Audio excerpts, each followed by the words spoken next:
5 years. That is 1,825 days of silence. In the glittering ballrooms of London, where gossip is currency and a glance can ruin a reputation, Jin Vance was a ghost. She was the woman everyone saw, but no one touched. The pariah. They said her blood was tainted by her father's treason. They said she was cursed. So she sat on the velvet sidelines, watching life dance past her, gripping her fan until her knuckles turned white. She thought her life was over. But on a rainy Tuesday in November, at the darkest edge of the ballroom, the silence was broken. Not by a prince, but by a monster. The Duke of Blackwood, a man feared by Parliament and soldiers alike, walked straight to the girl nobody wanted, offered his hand, and whispered 3 words that would burn London to the ground. This is the story of how the wallflower tamed the beast. The year was 1819, and the air inside the grand ballroom of the Ashford estate smelled of beeswax, expensive French perfume, and hypocrisy. Jin Vance sat in her usual spot, a stiff-backed, gold-gilded chair tucked partially behind a large potted fern near the servants' entrance. It was a strategic position. From here, she could see the entire floor, the swirling kaleidoscope of silks and satins, without being forced to make eye contact with the people who despised her. She smoothed the skirts of her dress. It was a pale dove grey, 3 seasons out of fashion. While other debutantes wore muslin so thin it was scandalous, or silks imported from the Orient in vibrant crimsons and blues, Jin wore the colour of rain. It was safer to blend into the upholstery. "Look at her," a voice drifted over the music. It was Lady Genevieve, a woman whose beauty was only matched by the sharpness of her tongue. She was standing 5 feet away, snapping her fan open. "Still here? Does she not know when to admit defeat? Her father died a traitor, and she haunts us like a spectre." "Shh," her companion giggled, though not quietly enough. "She might hear you." "Let her," Genevieve scoffed. "Perhaps it will finally drive her back to that crumbling manor in Yorkshire where she belongs." Jin didn't flinch. She didn't blink. 5 years ago, those words would have sent her running to the retiring room in tears. 5 years ago, when her father, Baron Vance, was accused of selling naval secrets to the French, Jin had been the diamond of the season. She had suitors lining up around the block at her townhouse in Mayfair. But the day the soldiers dragged her father away, the line vanished. The Baron died in prison before his trial, leaving Jin with nothing but a ruined name and a mountain of debt. She attended these balls not to find a husband, that dream was dead, but because her aunt, the formidable Dowager Lady Stirling, insisted. "Show your face, Jin," her aunt would say. "To hide is to admit guilt. We stand tall." So Jin stood tall, or rather, she sat tall. The orchestra began a lively reel. The room erupted in motion. Jin watched the patterns of the dance, calculating the steps in her mind. She loved the mathematics of it, the geometry of bodies moving in synchronization. It was the only time the world made sense. "Miss Vance?" Jin jumped, her heart hammering against her ribs. A young man, barely 18, with a spotty complexion and an ill-fitting cravat, stood before her. He looked terrified. "Lord, Hamilton, is it?" Jin asked softly. My mother sent me," the boy stammered, looking over his shoulder as if fearing retribution. "She said it is uncharitable to leave you sitting alone. Would you... that is... might I have this dance?" Pity. It was worse than the scorn she could fight with silence, the pity she had to swallow. Jin looked at the boy's trembling hands. If she accepted, he would be mocked by his peers tomorrow at White's Club. He would be the boy who danced with the traitor's daughter. She offered him a gentle, sad smile. "You are very kind, Lord Hamilton, but I fear I have twisted my ankle on the carriage step this evening. I am quite content to watch." Relief washed over the boy's face so plainly it stung. "Oh, what a shame. I hope you recover swiftly." He practically ran back to the safety of the crowd. Jin let out a breath she didn't know she was holding. She turned her gaze toward the terrace doors, wishing she could slip out into the cool night air. Suddenly, the atmosphere in the room shifted. It wasn't a sound, it was the absence of sound. The chatter near the entrance died out, rippling through the room like a wave. Even the orchestra seemed to falter, the violinist missing a beat. The crowd parted, creating a wide, terrified path through the center of the ballroom. Walking through the doors was a man who looked like he had carved his way out of a nightmare. It was Sebastian Thorne, the Duke of Blackwood. They called him the Iron Duke, but not with affection. He was a man who owned half the shipping lines in London and held the mortgage on the other half. Rumours clung to him like smoke. They said he had killed a man in a duel over a spilled drink. They said he had driven his first wife mad. They said his heart was made of the same cold ledger books he used to destroy his business rivals. He was tall, broad-shouldered, dressed entirely in black, a stark contrast to the colourful peacocks of the Tun. A jagged scar ran from his jawline down into his collar, a souvenir from the Peninsular Wars that he made no effort to hide. His eyes were dark, scanning the room with a predatory boredom. "Good God," Lady Genevieve whispered, her fan freezing in mid-air. "What is he doing here? Blackwood hasn't attended a ball in 3 years." Jin shrank back into her fern. A man like Blackwood was dangerous. He didn't play by the rules of polite society. He broke them. The Duke didn't stop to greet the hostess. He didn't bow to the earls or the countesses. He walked with a predator's gait, his heavy boots thudding softly against the parquet floor. He was moving with purpose. Jin watched him, fascinated despite her fear. He looked tired. Beneath the terrifying scowl, there was a weariness that mirrored her own. He reached the center of the room and stopped. He turned slowly, his gaze sweeping over the cowering debutantes in their white dresses. He looked at them as if they were furniture. Then, his eyes locked onto the corner by the servants' entrance. Jin froze. He can't be looking at me. But he was. His gaze was physical, a weight pressing against her chest. He started moving again, this time straight toward her. The crowd gasped. People actually took steps back, clearing a path for him to reach the outcast. Lady Genevieve looked as though she might faint from the sheer scandal of it. Jin's heart pounded in her ears like a war drum. "Run!"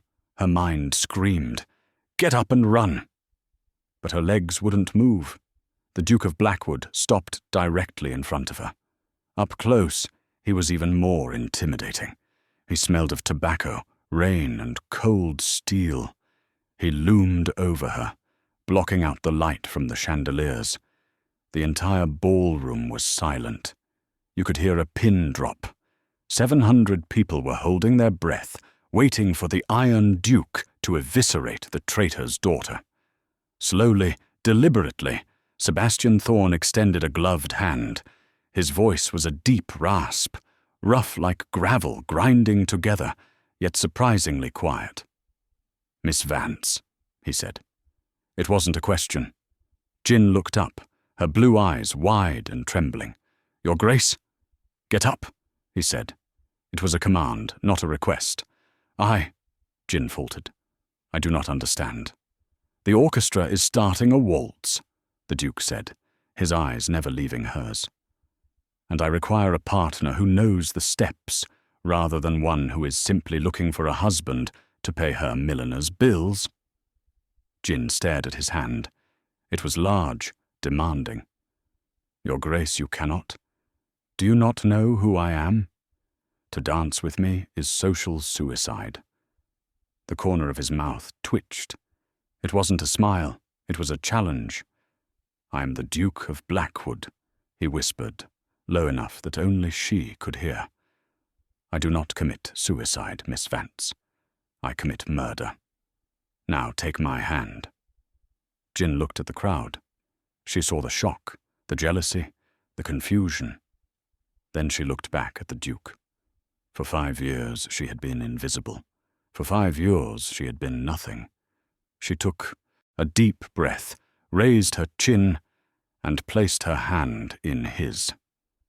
As you wish, Your Grace.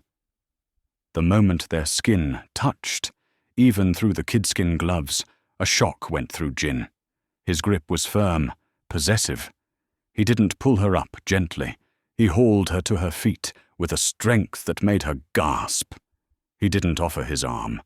He simply turned and walked toward the center of the floor, still holding her hand, towing her in his wake like a captured prize.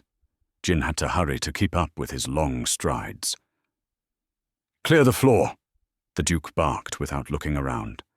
Usually the master of ceremonies managed the floor, but when the Duke of Blackwood gave an order, the sea parted. Couples who had been preparing to dance scrambled to the edges of the room, leaving a vast, empty circle in the center under the great crystal chandelier. The conductor, looking pale, tapped his baton. The strains of a Viennese waltz began, slow, mournful, and intense. Sebastian turned to Jin. He stepped into her personal space, far closer than was proper. He placed one hand on her waist, his fingers splaying wide against the silk of her dove-grey dress. The heat of his hand seemed to burn through the fabric. "Look at me," he commanded. Jin forced her eyes up to his. "Everyone is staring, Your Grace." "Let them," he muttered, sweeping her into the first turn. "Let them wonder why the wolf is dancing with the lamb." He moved with surprising grace for a man of his size. He was powerful, leading her with absolute authority. Jin, who knew the mathematics of the dance perfectly, found herself matching him step for step. They spun, the room blurring into a streak of colors around them. "Why?" Jin asked, her voice breathless as they turned.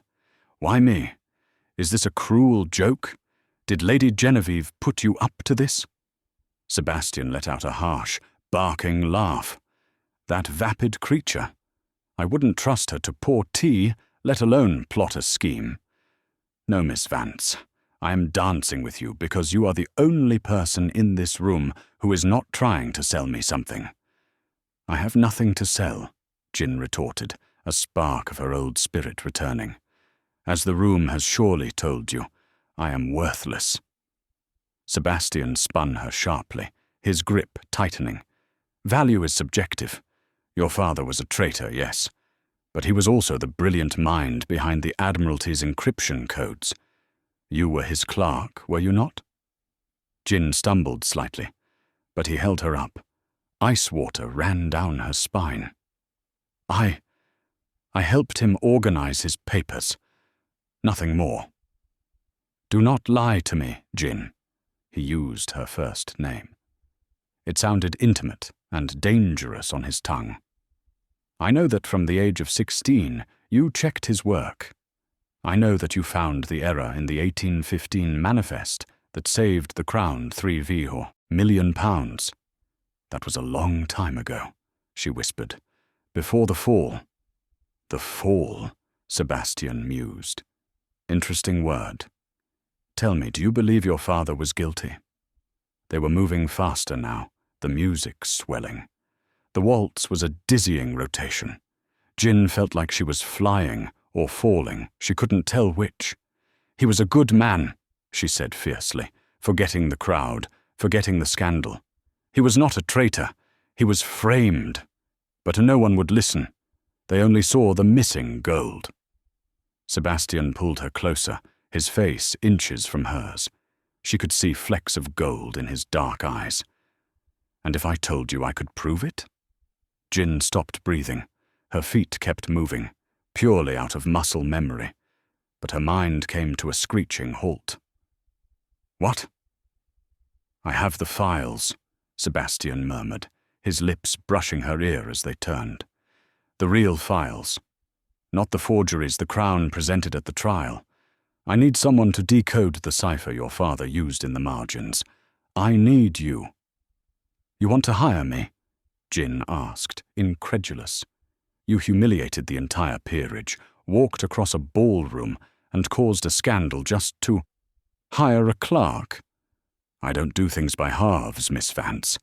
Besides," he pulled back slightly to look at her face, his expression unreadable, "I needed a reason to be seen with you. If we are to work together, we must hide in plain sight."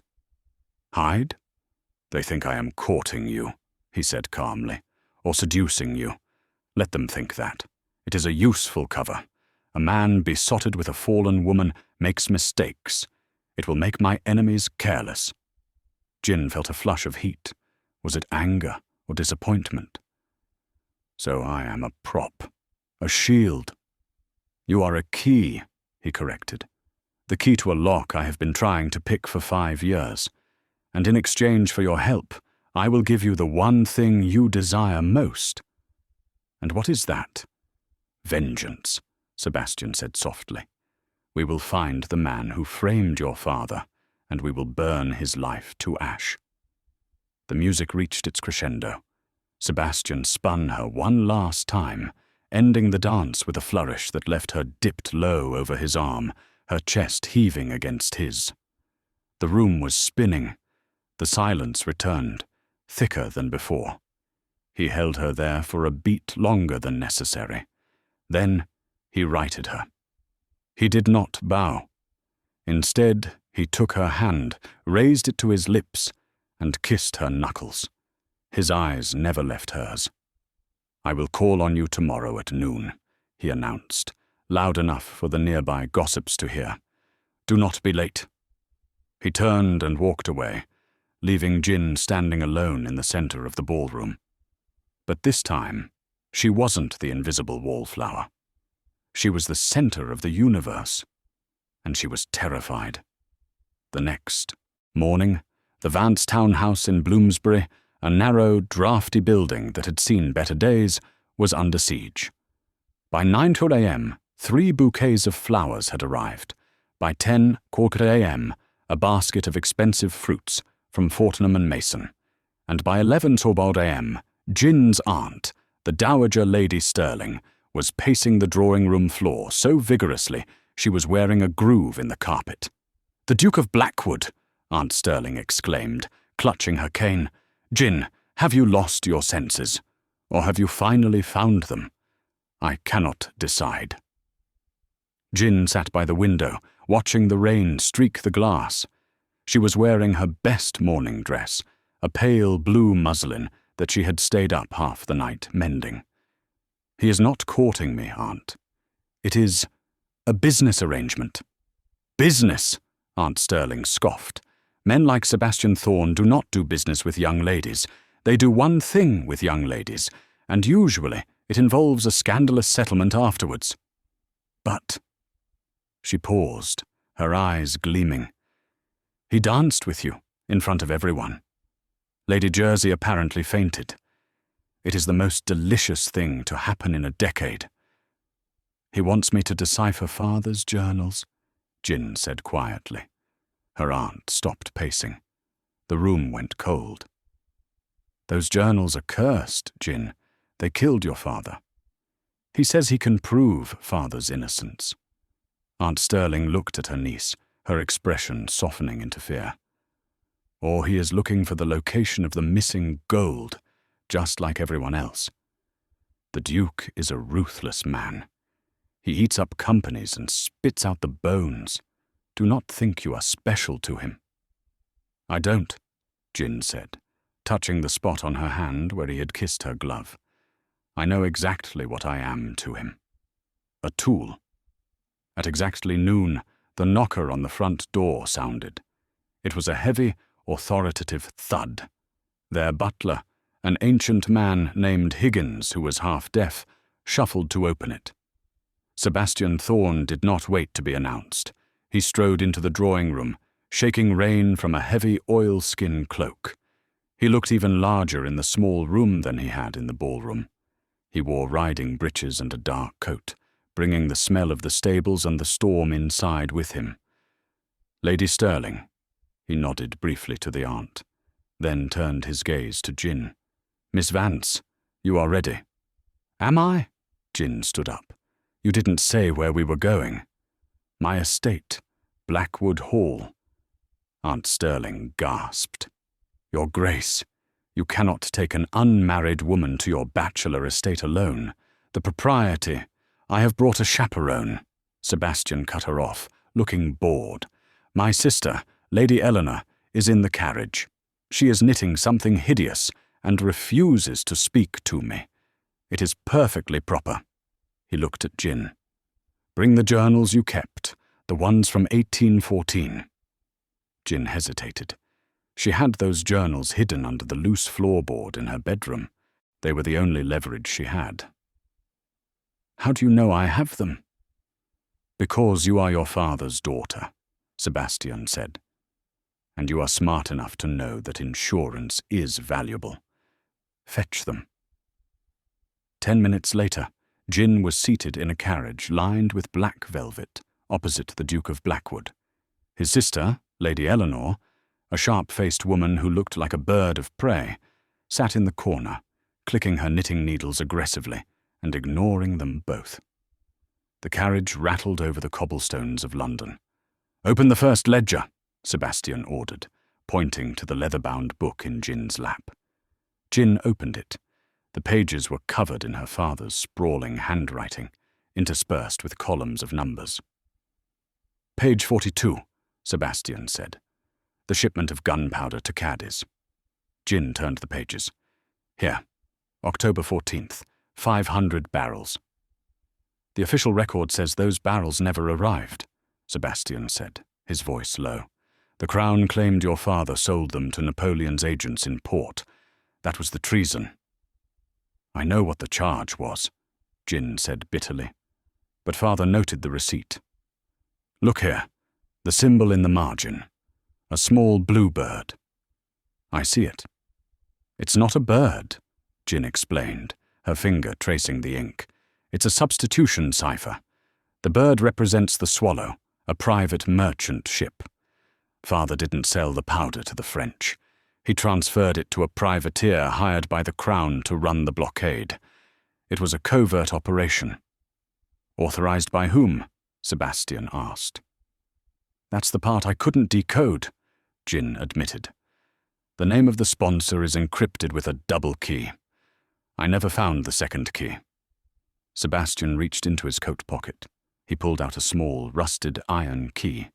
It looked old and unremarkable. "Try this," he said. Jin frowned. "A physical key? For a written cipher?"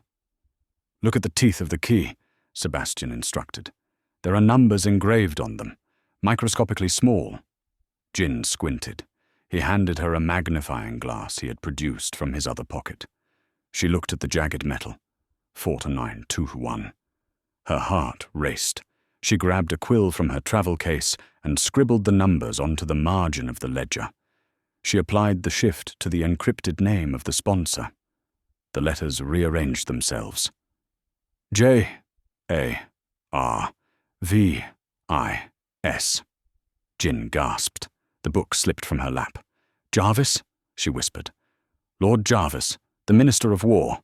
The man who prosecuted your father," Sebastian said grimly. "The man who stood in Parliament and called him a traitor. He authorized the transfer, and then when the ship was lost, he blamed your father to cover his own illegal profiteering," Sebastian finished. "Jarvis was selling that powder to both sides. When the Swallow sank, he needed a scapegoat." Jin felt sick. The man who had destroyed her family, who had left her destitute and isolated for 5 years, was one of the most powerful men in England. "Why are you doing this?" Jin asked, looking at Sebastian. "Lord Jarvis is your business rival, isn't he? This isn't about justice. It's about destroying him." Sebastian leaned forward. The carriage hit a bump, and his knee brushed hers. He didn't pull away. "Jarvis didn't just frame your father, Jin. The Swallow, that was my ship. My younger brother was the captain. He went down with it." The revelation hung in the air. Jin looked at the scar on Sebastian's face, finally understanding the darkness that lived behind his eyes. He wasn't just a ruthless businessman. He was a grieving brother. "We are not so different, you and I," Sebastian said softly. "Both ghosts, both haunting a world that wants us gone." He extended his hand again, just as he had in the ballroom. "Help me destroy him, Jin, and I promise you, by the end of the season, every person who laughed at you will be begging for your favor." Jin looked at his hand. This was dangerous. This was treasonous. If they failed, they would both hang. She placed her hand in his. "Let's burn him to the ground," she said. If the ballroom was a battlefield, the Royal Opera House was the Colosseum. 3 days after the bargain was struck in the carriage, Jin stood before a tall, gilt-framed mirror in a private dressing room at Blackwood Hall. She barely recognized the reflection staring back at her. Gone was the grey, shapeless dress of a spinster. In its place was a gown of midnight blue velvet, cut low across the shoulders to expose the creamy expanse of her décolletage. The fabric was heavy, expensive, and shimmered under the gaslights.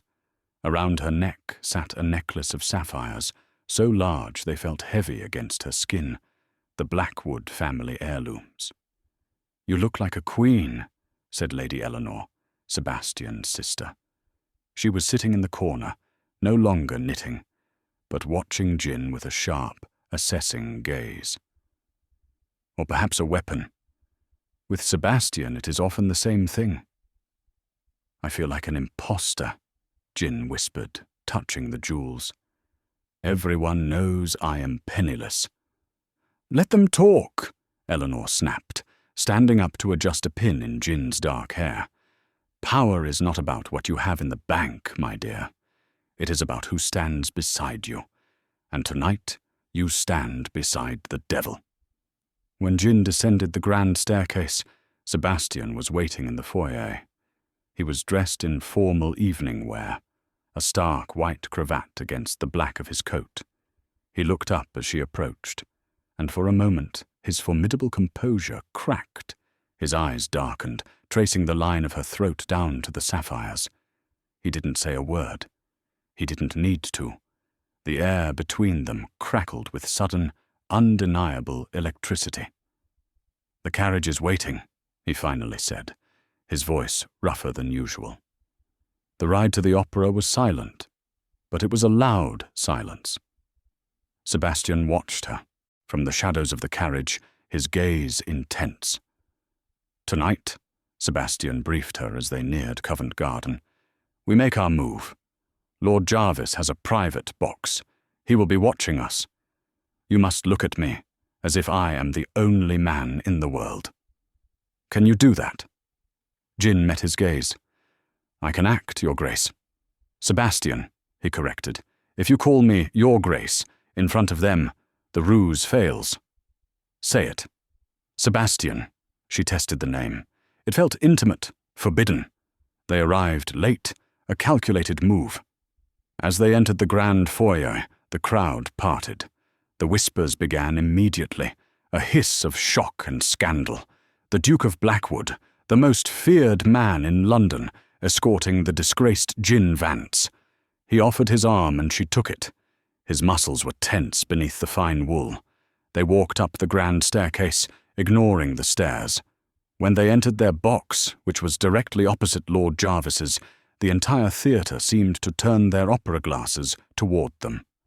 Across the theatre, Jin saw him. Lord Jarvis. He was a corpulent man with a red face and small, piggy eyes. He was watching them intently.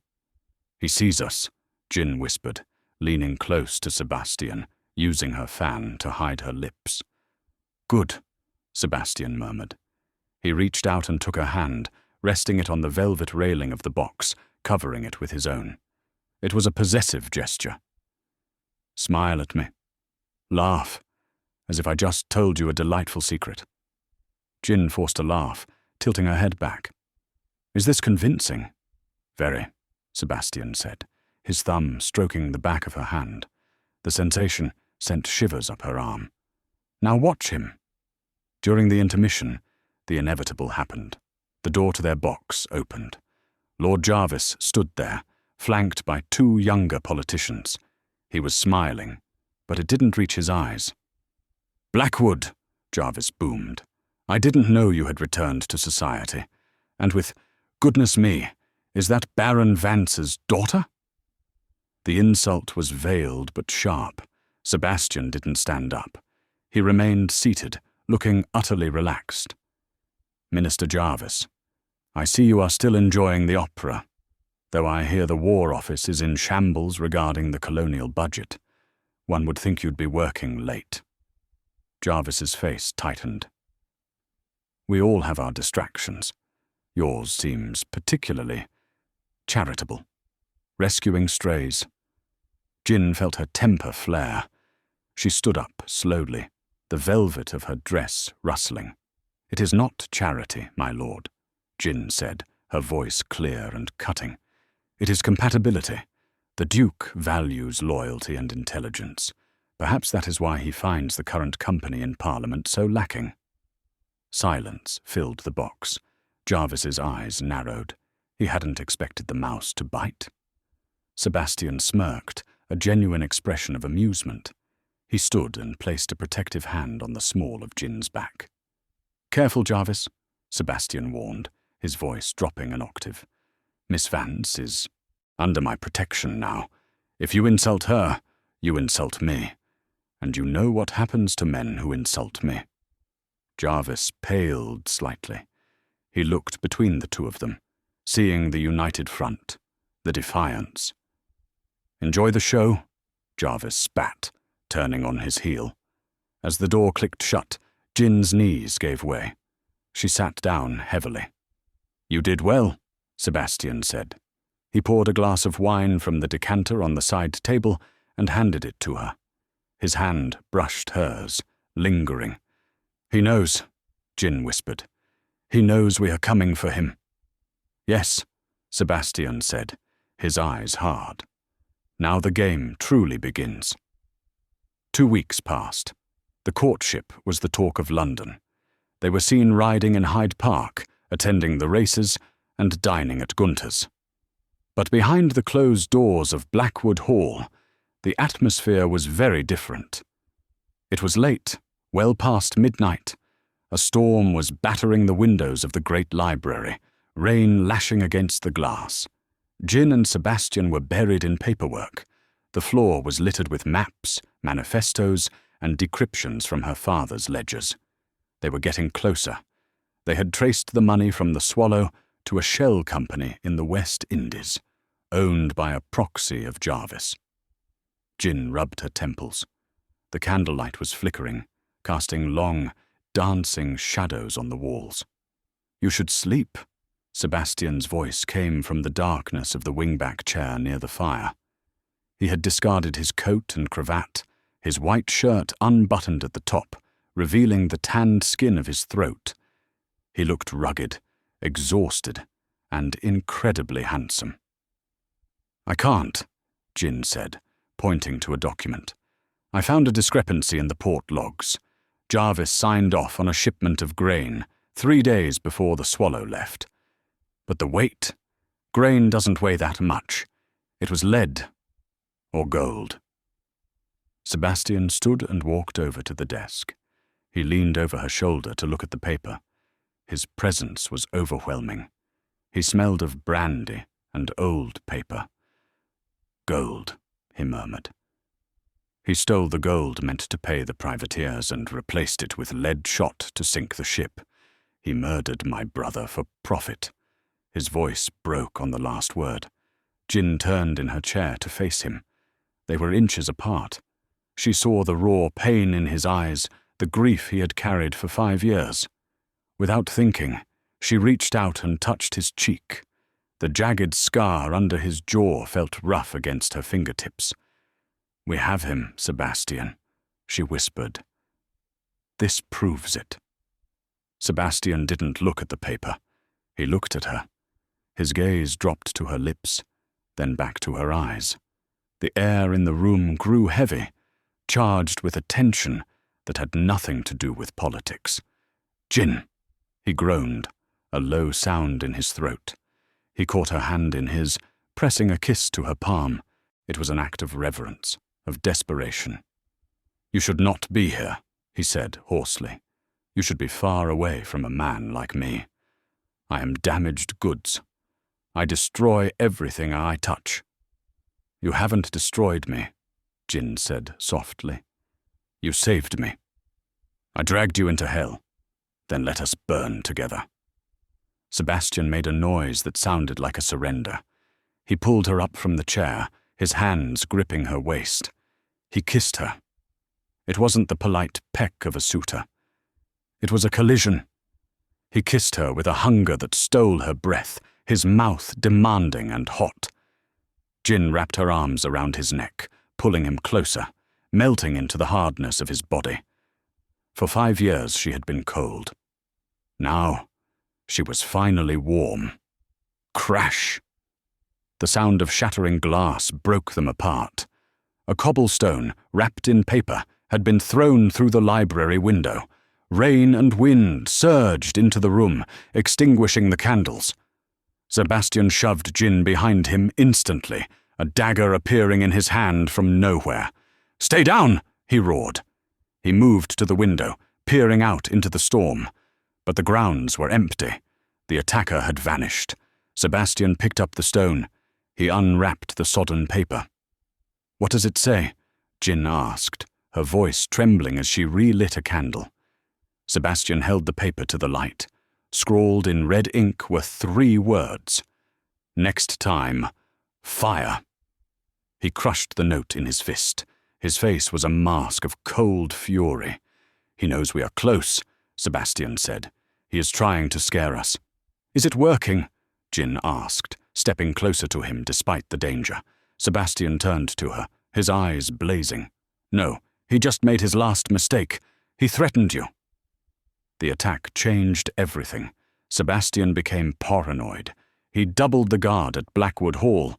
He forbade Jin from leaving the house without him. But they couldn't hide. The season was ending with the grand masked ball at the Prince Regent's palace. It was the event of the year, and crucially, it was where Jarvis was expected to receive a medal for his service to the crown.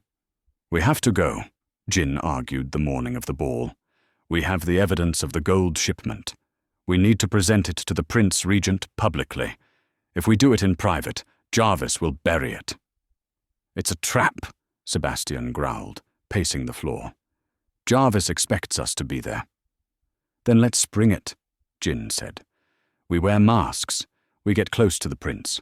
I still have the original seal of the Admiralty from my father's belongings. It grants audience."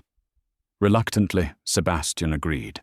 The ball was a kaleidoscope of excess. Hundreds of people in Venetian masks filled the gilded halls of Carlton House. The champagne flowed like water. Jin wore a mask of silver lace and a gown of crimson silk, the color of war. Sebastian was in black, a phantom at her side. "Stay with me," Sebastian ordered, his hand gripping her elbow tightly. "Do not leave my side for a second." They navigated the crowd, moving toward the dais where the Prince Regent sat. But the crowd was dense. A sudden surge of dancers separated them. "Sebastian!" Jin called out, but the music swallowed her voice. A hand grabbed her wrist. She spun around, expecting Sebastian. Instead, she found herself looking into a golden mask. The eyes behind it were small and piggy.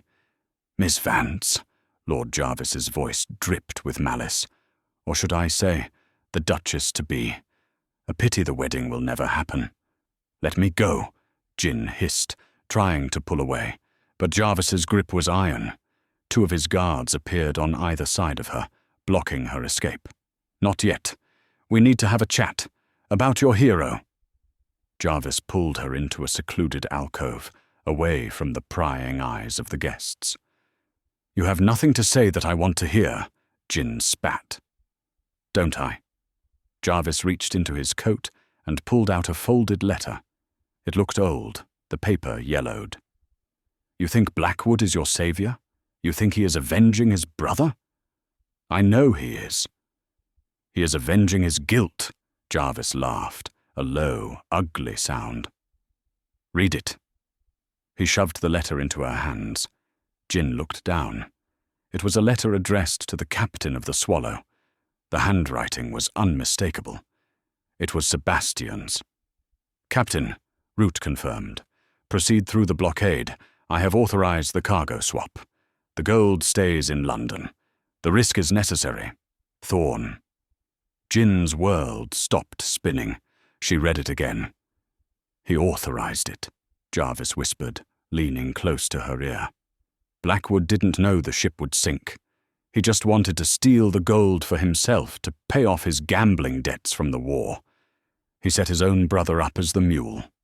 When the ship went down, he panicked and helped me frame your father to cover his own tracks.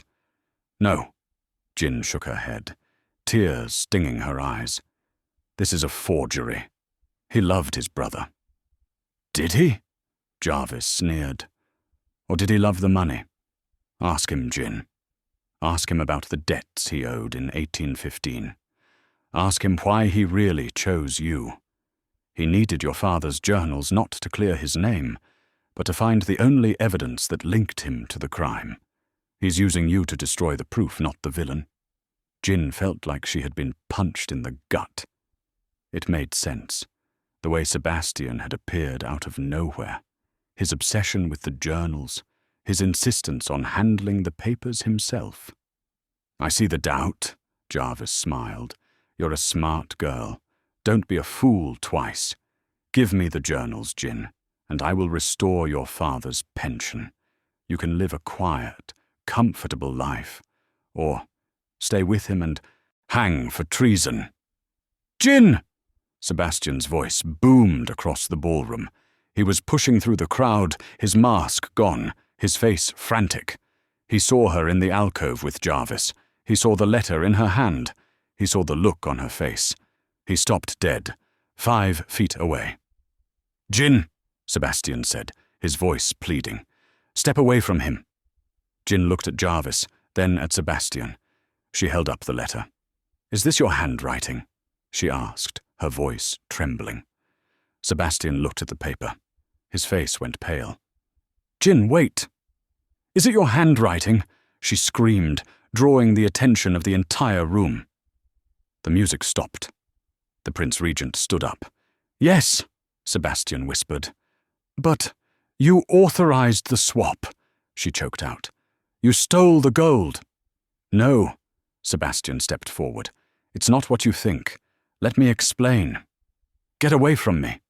Jin backed away, clutching the letter to her chest. She looked at the man she had started to love, the man who had whispered dance with me, and saw a stranger. Jarvis smiled triumphantly.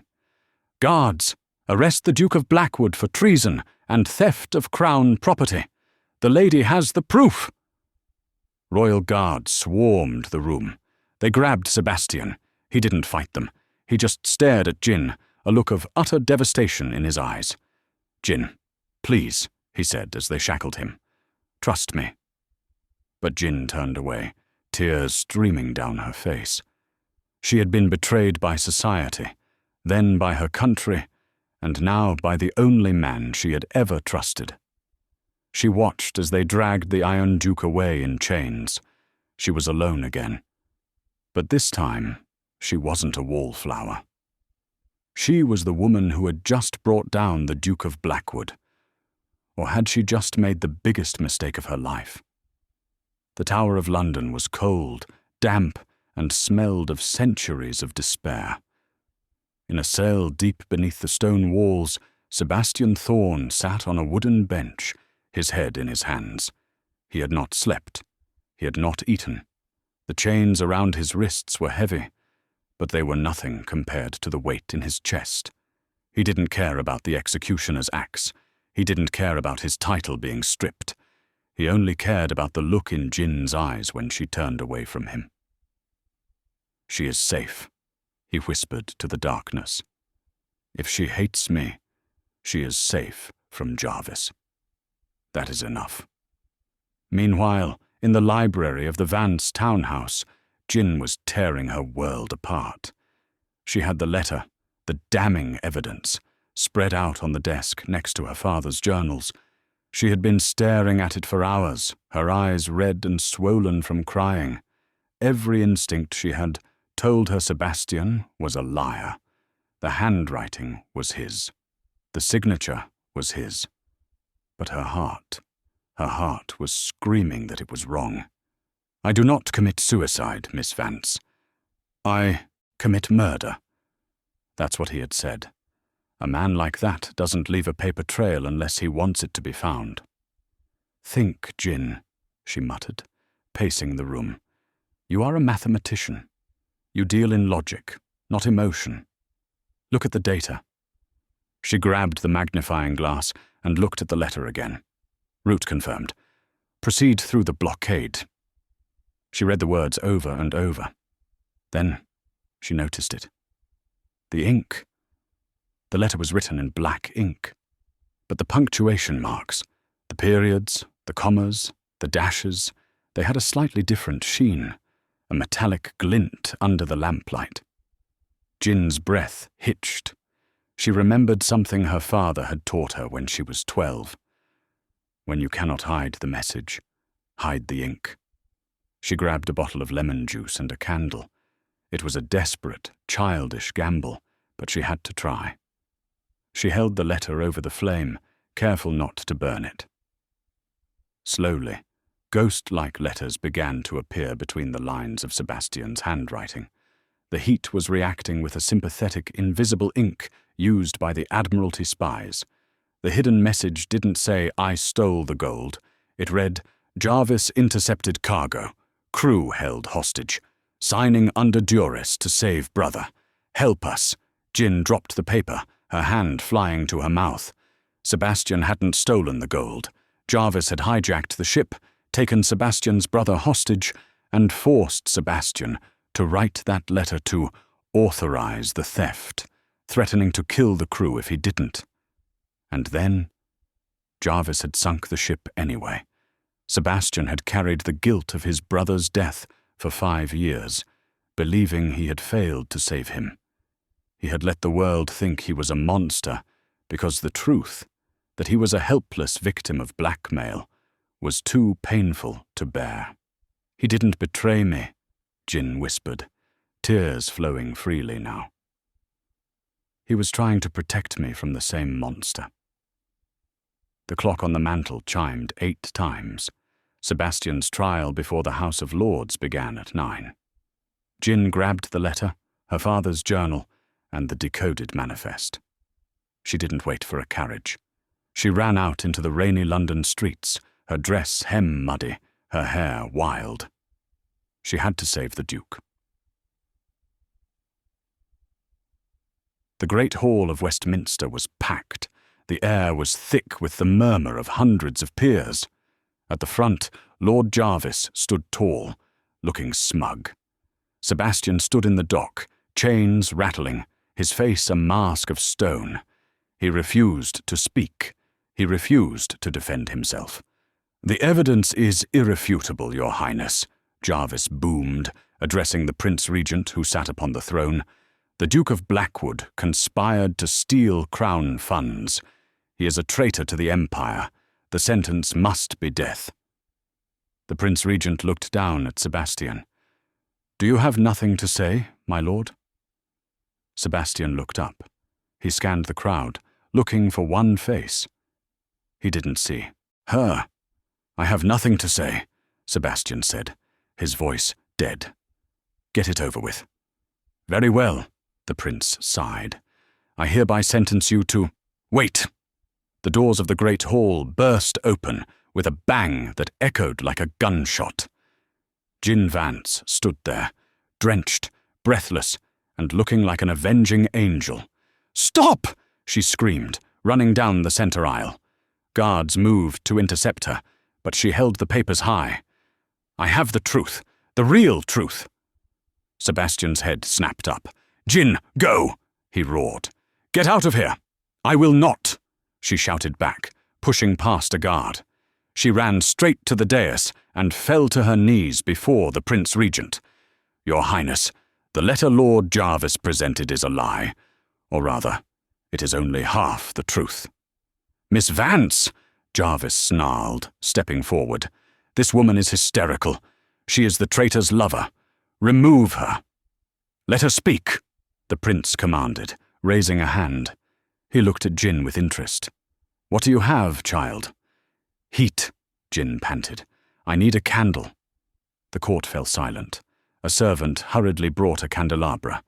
Jin took the damning letter that sat on the evidence table, the one Jarvis had used to condemn Sebastian.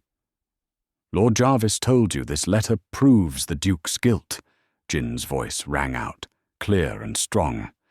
"But he forgot that the Duke comes from a family of spies, and I come from a family of code-breakers." She held the letter over the flame. Gasps rippled through the room as the brown letters of the hidden message began to bloom on the paper. "Read it," Jin challenged, holding it up to the prince. The Prince Regent leaned forward, squinting. "Jarvis intercepted cargo. Signing under duress. Help us!" The prince's face turned purple. He slowly turned his gaze toward Jarvis. "Explain this, Minister." Jarvis was white as a sheet. He stumbled back. It is a trick, a parlor trick. She forged it." "I have more," Jin said relentlessly. She slammed her father's journal onto the table. "This is the ledger of the Swallow. My father tracked the serial numbers of the gold bars. And here," she pulled out a crumpled shipping receipt she had found in Sebastian's library the night of the storm, "is a receipt for a deposit into the Bank of the West Indies, signed by Lord Jarvis, matching those exact serial numbers." The room erupted. It was chaos. "Seize him!" the prince roared, pointing a trembling finger at Jarvis. Jarvis tried to run, but the royal guards were faster. They tackled the Minister of War to the ground, stripping him of his medals as he screamed for mercy. Jin didn't watch him being dragged away. She turned to the dock. The guards were already unlocking Sebastian's chains. The heavy iron fell to the floor with a clang. Sebastian didn't move. He just looked at her, his dark eyes wide with shock, awe, and something that looked like worship. Jin walked up to him. She didn't care about the hundreds of eyes watching. She didn't care about propriety. "You told me to dance with you," she whispered, tears streaming down her face. "You didn't tell me I'd have to lead." Sebastian let out a broken, incredulous laugh. He reached out and pulled her into his arms, burying his face in her neck. He held her so tight she could barely breathe, shaking with the release of 5 years of torture. "You saved me," he choked out against her skin. "Jin, you saved me." "We saved each other," she replied, holding him just as tight. 3 months later. The ballroom was filled with light, music, and laughter. But this time, no one was looking at Lady Genevieve. No one was gossiping about the traitor's daughter. All eyes were on the center of the floor. Jin Vance, now Her Grace, the Duchess of Blackwood, wore a gown of shimmering gold, the color of victory. Around her neck, the Blackwood sapphires glittered. She wasn't sitting behind a fern.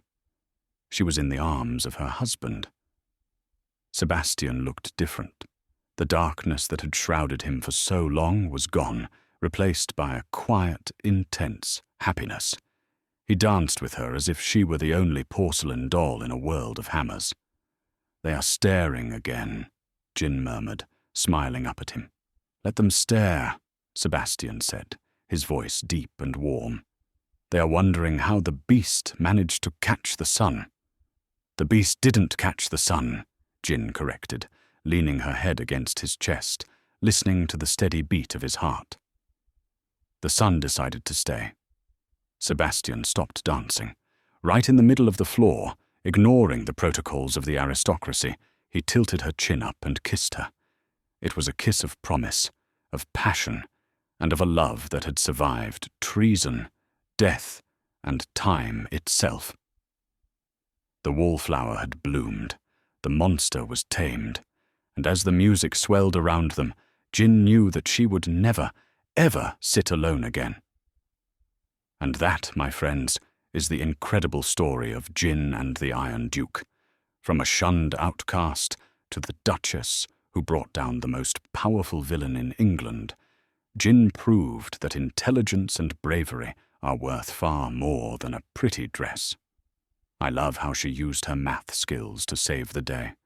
It's such a powerful reminder that our unique talents are our superpowers. What did you think of the twist with the invisible ink? Did you suspect Jarvis from the beginning? If you enjoyed this dramatic historical romance, please give this video a big thumbs up. It really helps the channel grow. Don't forget to subscribe and hit that notification bell so you never miss a story. Share this with a friend who loves a good enemies to lovers romance.